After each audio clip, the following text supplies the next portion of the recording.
Welcome viewers to watch this video on IRWCMS regarding provisional MB and bill.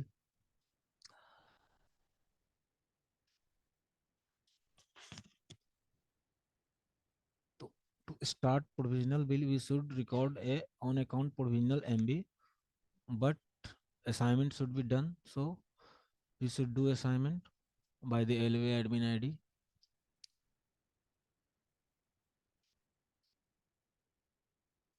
And we have a LWA with contactors MB.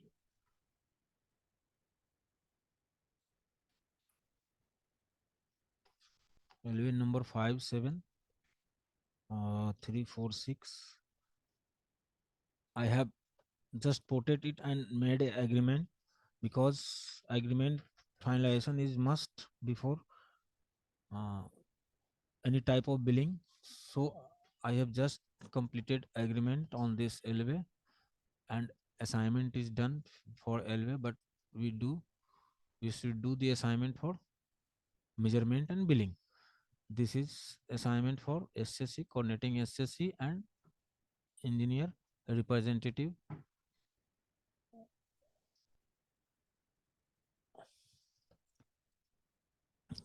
And now SSC1 DLAC as a site engineer and coordinating SSC. So you can add here multiple user. This is a contactors MB agreement, so contactor can initiate measurement only.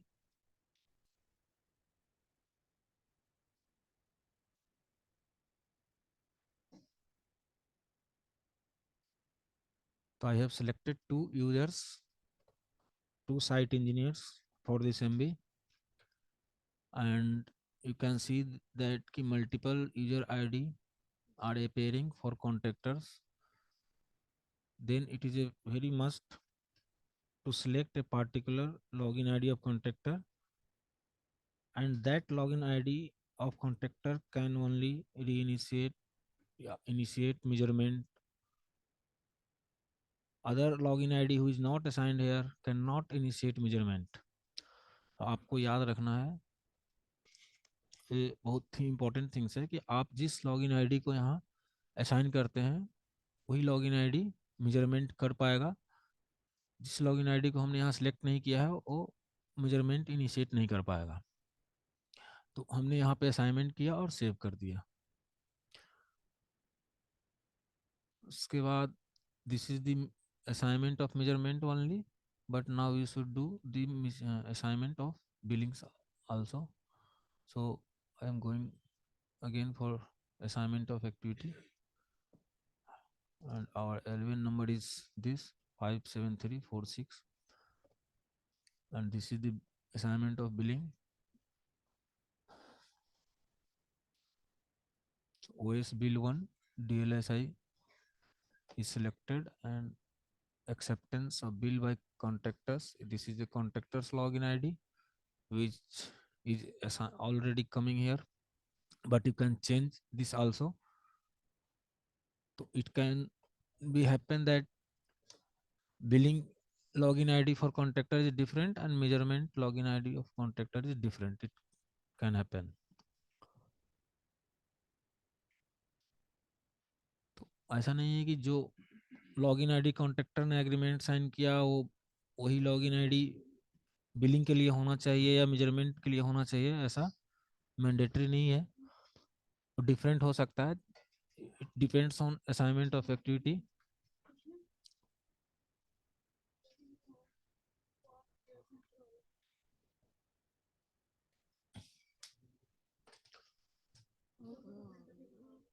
TC1 DLIC. So I am selecting here the login ID of DPTC. A technical check.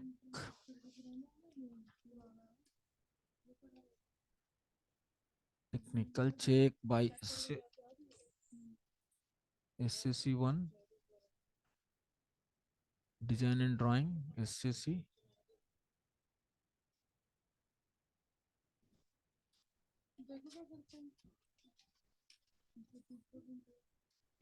and checking and forwarding to engineer manager for bill passing and bill passing. It is the stage of general check and recovery applies. So we should select here OS bill 1, OS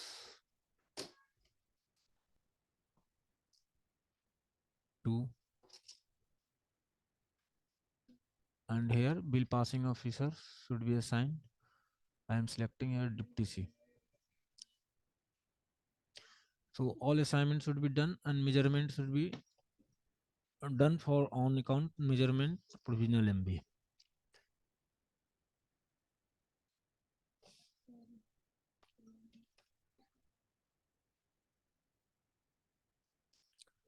Now this assignment is saved. Now we should initiate measurement. So we should log in with the login ID of contractor.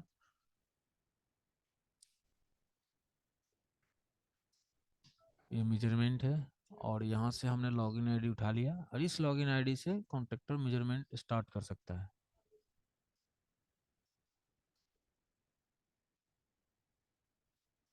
तो अब आपको main चीज यहाँ दिखाना है कि contractors जब provisional करेगा, प्रोविजनल का मतलब ये होता है कि आपका मेजरमेंट काम तो कुछ स्टार्ट हुआ है लेकिन आप उस समय एग्जैक्ट मेजरमेंट नहीं कर सकते हो बिकॉज काम वो कंप्लीट नहीं हुआ है, या तो सप्लाई कर दिया गया, इंस्टॉलेशन नहीं किया गया है, या कुछ स्ट्रक्चर है जो आधा तक ही किया गया है लेकिन उसके जो भी इक्विपमेंट्स है सप्लाई कर दिए गए हैं.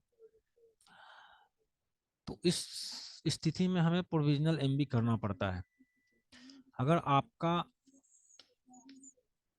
अगर आपका मेजरमेंट किया जा सकता है, एग्जैक्ट मेजरमेंट किया जा सकता है, तो आप ऑन अकाउंट मेजरमेंट में डायरेक्ट जा सकते हो और वहां आप नाउ टू पे पार्ट पेमेंट में जा सकते हो. नाउ टू पे नॉट 100% करना है, वहां पर पार्शियल पेमेंट करके आप ऑन अकाउंट मेजरमेंट डायरेक्ट कर सकते हो अगर मेजरमेंट एग्जैक्ट आपको उस साइट पे किया जा सकता है. अगर मेजरमेंट एग्जैक्ट नहीं किया जा सकता है लेकिन पेमेंट किया जाना है कॉन्ट्रैक्टर को, तो फिर आपको प्रोविजनल मेजरमेंट करना चाहिए.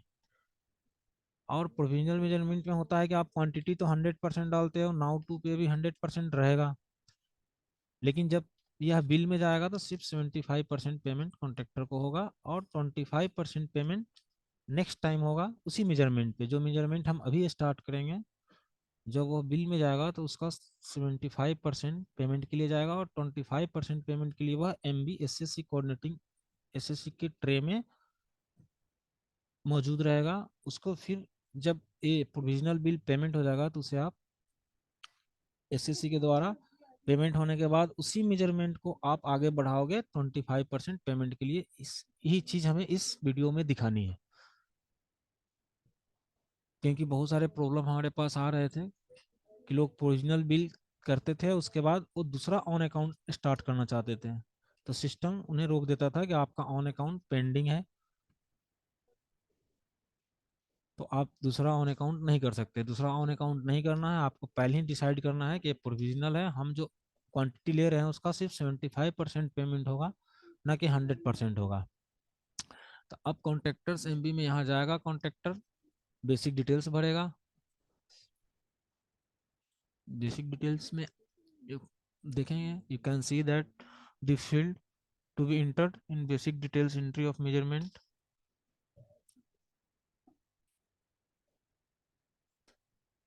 तो ये डिटेल्स कॉन्ट्रैक्टर के द्वारा भरे जाएंगे और ये जो डिटेल्स है जो यहाँ पे आप ब्लॉक देख रहे हैं ये कोऑर्डिनेटिंग SSC भरेगा. तो measurement before start the measurement all entries should be done in the measurement details.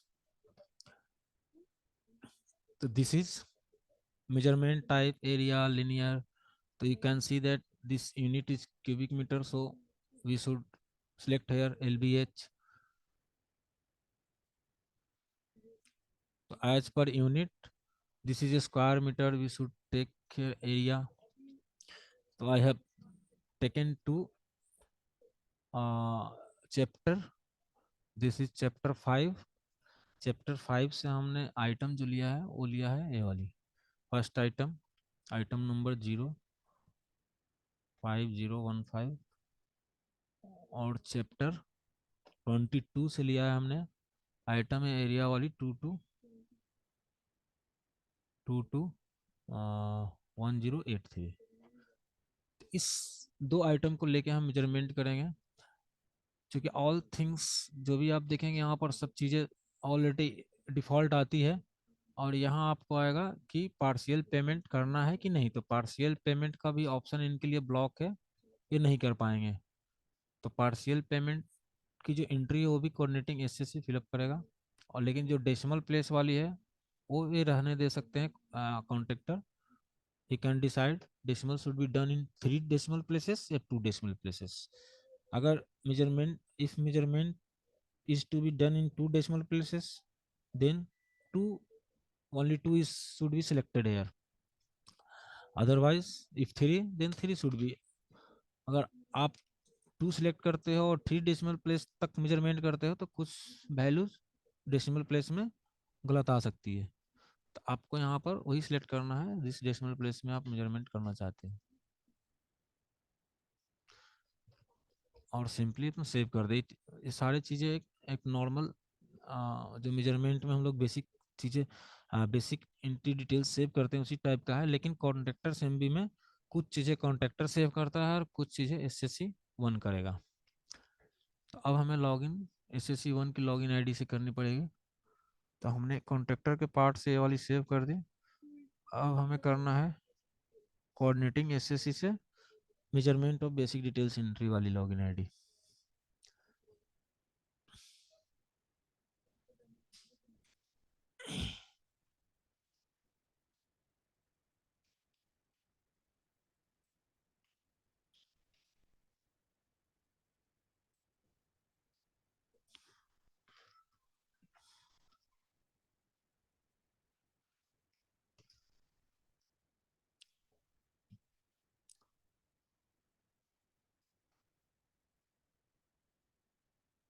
This is login ID of contractors, and we have to do enter basic measurement details and and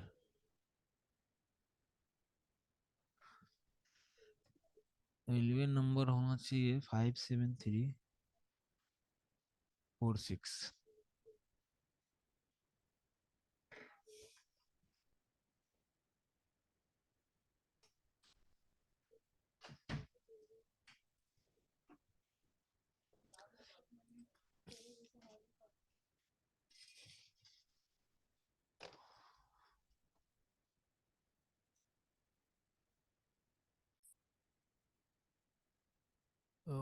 This is the screen of enter basic measurement details. So coordinating SSC fill these details: situation of work as a location, yeah, you can say site location,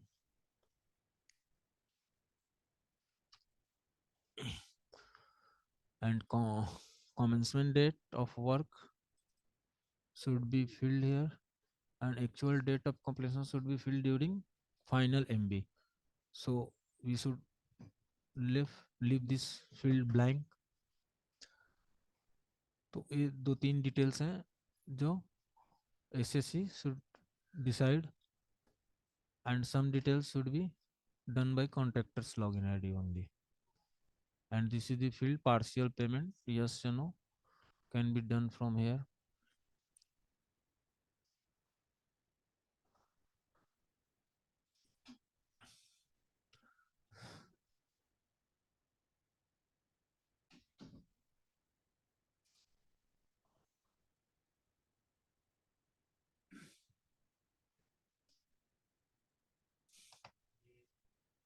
Now again we have to log in with the contractors login ID to start measurement।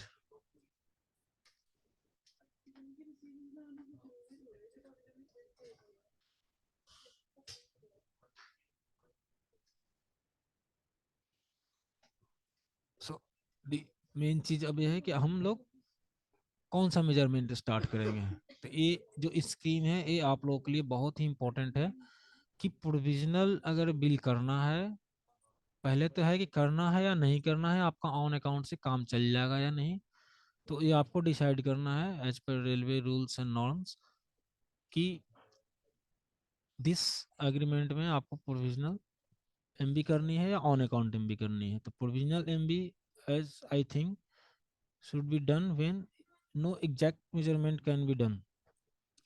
तो आपके पास site पे ऐसी situation है कि आप exact measurement नहीं कर पा रहे हो, तो आपको ये प्रोविजनल एमबी स्टार्ट करनी चाहिए। अगर साइट पे आप मेजरमेंट कर पा रहे हो तो प्रोविजनल एमबी वाली जो बटन है वो दबाने की जरूरत नहीं है, आप ऑन अकाउंट मेजरमेंट के लिए जा सकते हो। क्योंकि हमें ये दिखाना है प्रोविजनल एमबी, इसलिए हम यहाँ पे प्रोविजनल एमबी के लिए जाएंगे। This is the option and this is the LV number, or you can see here that ki no assignment is done for UWID state assignment available for selected LV, so we should done this.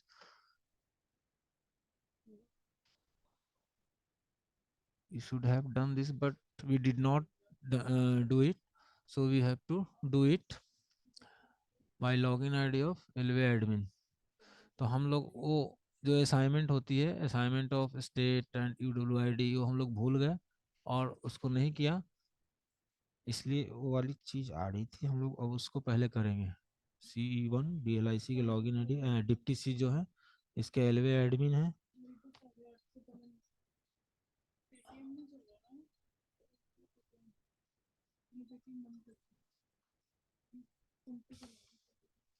Deputy C1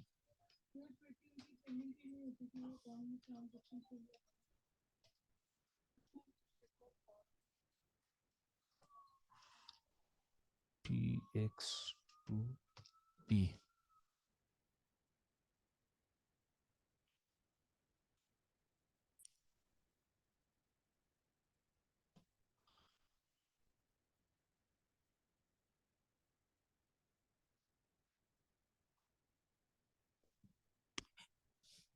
तो ये चीजें हमने measurement की जो normal measurement की assignment है उसमें भी दिखाई थी कि assignment of UWID entry of UWID should be done and this is the state UWID state selection, so I have saved it।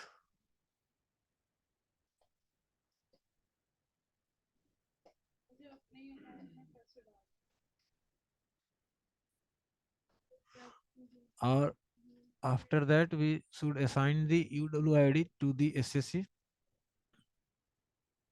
तो हमने इस SSC को ये UWID असाइन कर दिया। अब यह SSC इस UWID पे असाइनमेंट मेजरमेंट कर सकता है।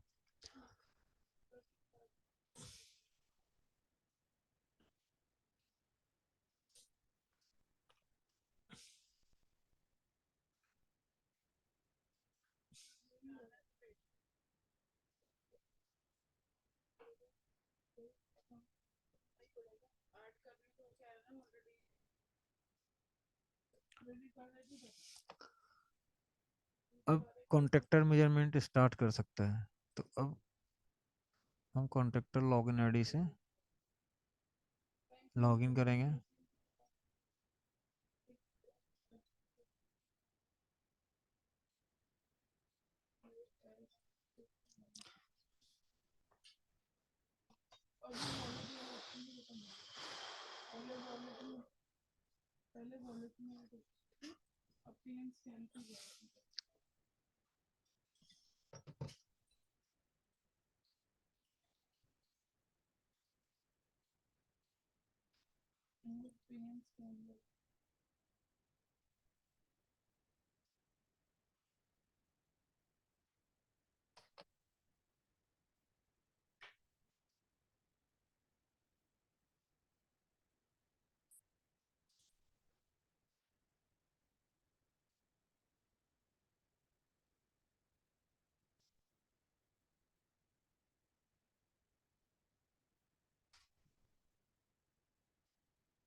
हमें ये वाली सिलेक्ट करनी है, on account measurement provisional bill. ये प्रोविजनल बिल के लिए है, अगर नॉर्मल करना है तो आपको ये सिलेक्ट करना है। तो कई बार कॉन्ट्रेक्टर जब उनको प्रोविजनल करना रहता है तो ऑन अकाउंट सिलेक्ट कर रहे हैं, और ऑन अकाउंट करना है तो प्रोविजनल वाले सिलेक्ट कर रहे हैं। तो इसमें आपको डिले हो जाएगा, फिर वो डिलीट करवाना पड़ता है, और डिलीट करने के बाद ही आप दूसरा कर पाते हो। तो ये कॉन्ट्रेक्टर को बताना है एज पर रेलवे एम्प्लॉय आपको कि वो क्या सिलेक्ट करे और क्या ना करे।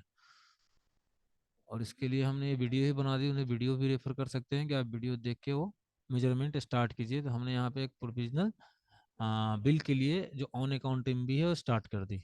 वहाँ जाएंगे तो वो ऑप्शन आती है यहाँ पे, आपने देखा होगा यहाँ पे कॉन्ट्रेक्टर से भी इनिशिएशन में होता है कि on account measurement provisional bill. तो ये जो ऑन अकाउंट मेजरमेंट है वो प्रोविजनल बिल के लिए हो रहा है। और ये चीज आपको वहाँ पे पीडीएफ में लिखी रहेगी, जब भी मेजरमेंट की पीडीएफ बनेगी तो लिखी रहेगी, लेकिन यहाँ पे ऑन अकाउंट मेजरमेंट ही दिखेगा, लेकिन उसकी पीडीएफ पे लिखी रहेगी कि ये ऑन अकाउंट प्रोविजनल बिल के लिए है। तो हम इसमें कुछ आइटम ऐड करेंगे। एक तो चैप्टर 5 से करेंगे।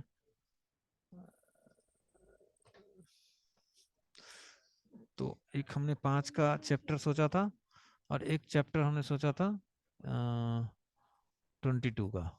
तो 5 वाले चैप्टर में हमने एक आइटम लिया था जो था 055 ए वाली आइटम। तो ये आइटम हमने यहाँ पे ले ली। उसके बाद एक आइटम हमने 22 चैप्टर से सोचा था।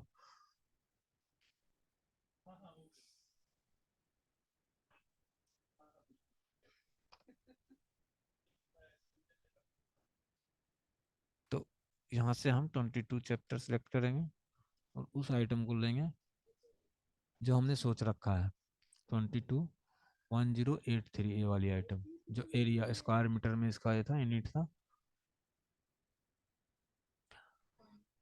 तो एक दो आइटम लेके हम इस मेजरमेंट को स्टार्ट करेंगे।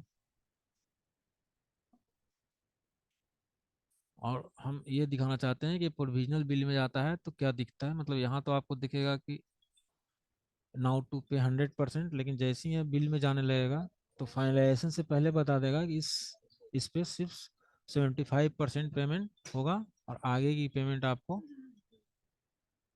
ऑन अकाउंट मेजरमेंट जो यही वाली ऑन अकाउंट एसएससी के ट्रे में पड़ी रहेगी आफ्टर प्रोविजनल बिल पेमेंट या प्रोसेस।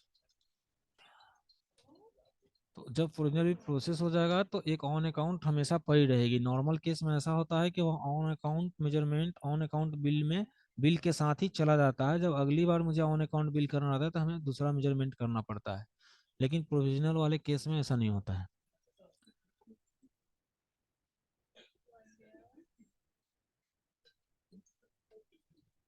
तो ये चीज आपको ध्यान देनी है। तो हमने इस मेजरमेंट को साइन किया, और एक इस मेजरमेंट को साइन किया, और मेजरमेंट चला गया एसएससी 1 डीएलएसआई के पास। अब उनकी लॉगिन आईडी से इस मेजरमेंट को आगे प्रोसेस करेंगे।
तो मेजरमेंट यहाँ पे पड़ी हुई है, जो मेजरमेंट कॉन्ट्रेक्टर्स ने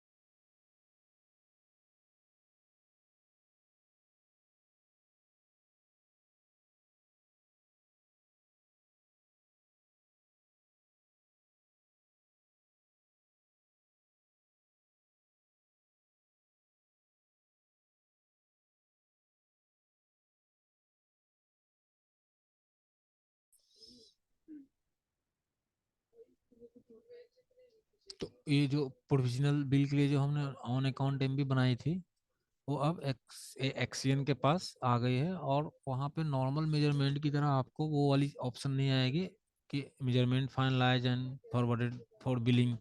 वो सारी कुछ चीज़ें नहीं रहेगी, बस यहाँ पर रहेगा आपको कंफर्म जनरेट पीडीएफ, उसके बाद sign and forward to site engineer.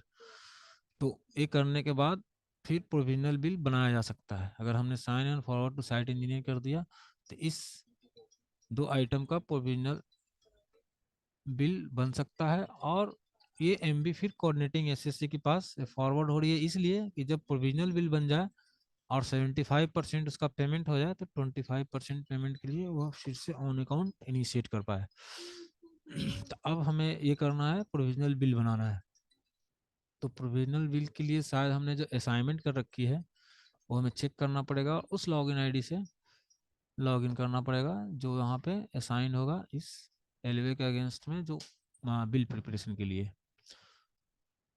तो आप देख सकते हैं कि यहाँ पर OS bill 1 DLIC is assigned for initiate bill.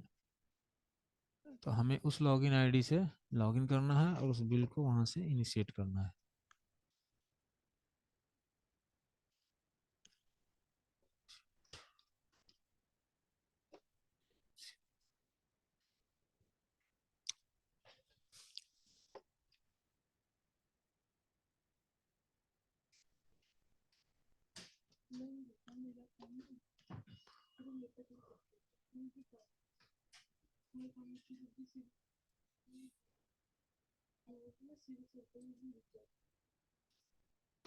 तो यहाँ पे जाएंगे बिलिंग में, bill preparation using contractors MB and provisional bill. तो आप देखेंगे जो एलवे असाइन किया गया था इनको यहाँ पे दिख रहा है, और यहाँ पे वो मेजरमेंट भी दिख रहा है। तो हम गए यहाँ पे, फिर एक क्रिएट बिल का ऑप्शन आएगा, और हमने क्रिएट बिल कर दिया, और हमारा बिल यहाँ पे दिखने लगेगा।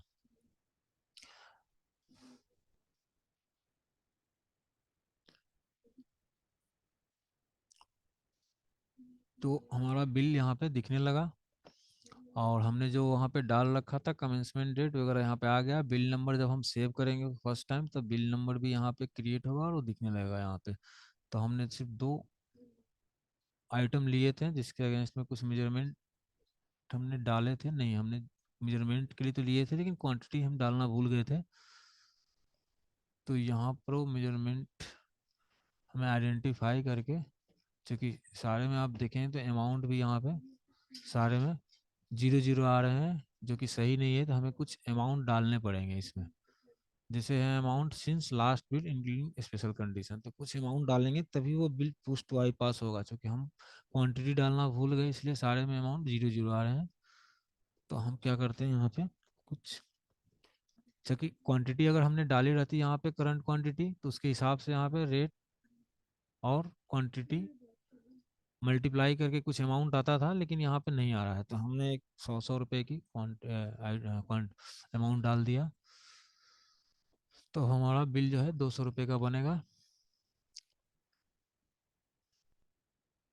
तो हम सिर्फ यही दिखाना चाह रहे थे कि कैसे प्रोविजनल बिल तैयार करते हैं on account MB provisional bill वाली ऑप्शन लेकर। तो ये हमारा, और इसको जब आगे बढ़ाएंगे फिर हमें हमारा ऑन अकाउंट वहाँ दिखेगा। चूंकि हम इस बिल को एक बार सेव करके आपको दिखाना चाहते हैं। अमाउंट हमारा सिर्फ 200 का है,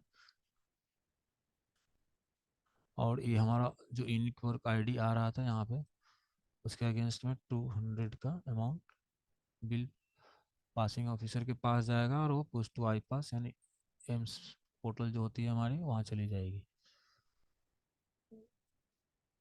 इसे हमने सेव किया। Please fill confirm data against S T details. तो आप नॉर्मल बिल में भी जब जाते हैं बिल सेव करने, तो ये वाली एरर आती है, लेकिन एरर नहीं है ये। एक आपको टास्क है जो पहले बिल सेव करने से पहले करना पड़ता है।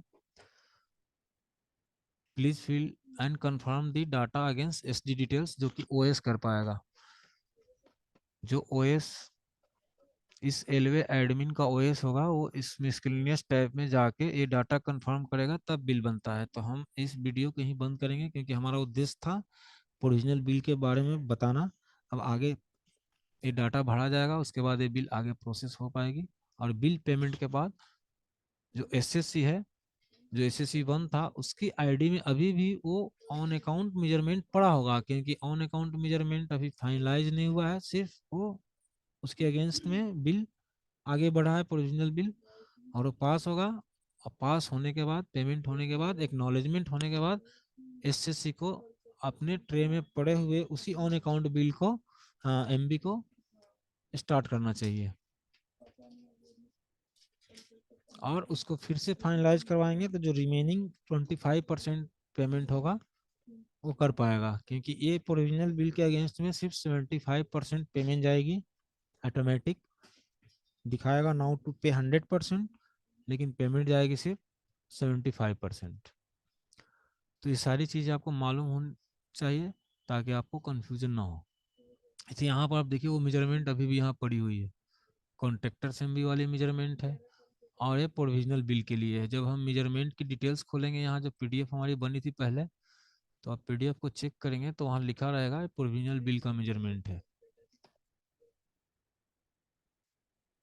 ये देखिए, for provisional bill on account MB है, क्योंकि ओएम का मतलब हो गया ऑन अकाउंट मेजरमेंट, लेकिन ये है फॉर प्रोविजनल बिल। ये आपको ध्यान देना है कि ये मेजरमेंट ऑन अकाउंट बिल के लिए है कि प्रोविजनल बिल के लिए है। तो जो प्रोविजनल बिल के लिए रहेगा उसका नंबर तो ऑन अकाउंट की तरह ही मेजरमेंट का रहेगा, लेकिन उसकी पीडीएफ पे इस तरह से लिख के आएगा। ये भी जानना आपका बहुत इंपॉर्टेंट था कि हम एमबी को कैसे पहचाने कि वो प्रोविजनल बिल के लिए है या ऑन अकाउंट बिल के लिए है। तो ये यहाँ से आप पहचान सकते हो। तो हमने ये बोला कि अब एसएससी क्या करेगा कि जब प्रोविजनल बिल वो फाइनल हो जाएगा तो इस मेजरमेंट को आगे बढ़ाएगा, या बढ़ा के अभी भी रख सकता है, फाइनलाइज होने तक रख सकता है, लेकिन ऑन अकाउंट मेजरमेंट तभी बन पाएगा जो पहले वाला प्रोविजन हमने अभी जस्ट प्रोसेस किया था, उसके पेमेंट के बाद ही ऑन अकाउंट बिल बन पाएगा। लेकिन एमबी अभी भी वो आगे बढ़ा के फाइनलाइज कर सकता है। हमने दो आइटम यहाँ से लिए थे और यहाँ हमने क्वांटिटी नहीं ली थी, तो क्वांटिटी अभी डाला जा सकता है। तो उस समय हमने सिर्फ एक पेमेंट दिया उसको, लेकिन क्वांटिटी डालना भूल गए थे, तो अभी भी डाल सकते हैं, और उसके हिसाब से फिर आपका पेमेंट जाएगा, क्योंकि पहले तो हमने जो क्वांटिटी डाली थी दूसरी थी, अब हम जो क्वांटिटी डालेंगे वो दूसरी जाएगी। तो पहले वाली क्वांटिटी का 75% पेमेंट होगा, और अब वाली क्वांटिटी का 100% पेमेंट उसको जाएगा। तो ये भी एक केस आपको कंसिडर करना पड़ेगा कि अगर हम यहाँ पे क्वांटिटी बढ़ाते घटाते हैं तो क्या होगा। तो बढ़ाने का मतलब है कि पहले जो हमने क्वांटिटी भेजी उसका सिर्फ 75% पेमेंट होगा, अभी जो हम डाल रहे हैं उसका तो 100% पेमेंट होगा, और 25% पहले वाली क्वांटिटी का इसके साथ, इस मेजरमेंट के साथ ही जाएगा।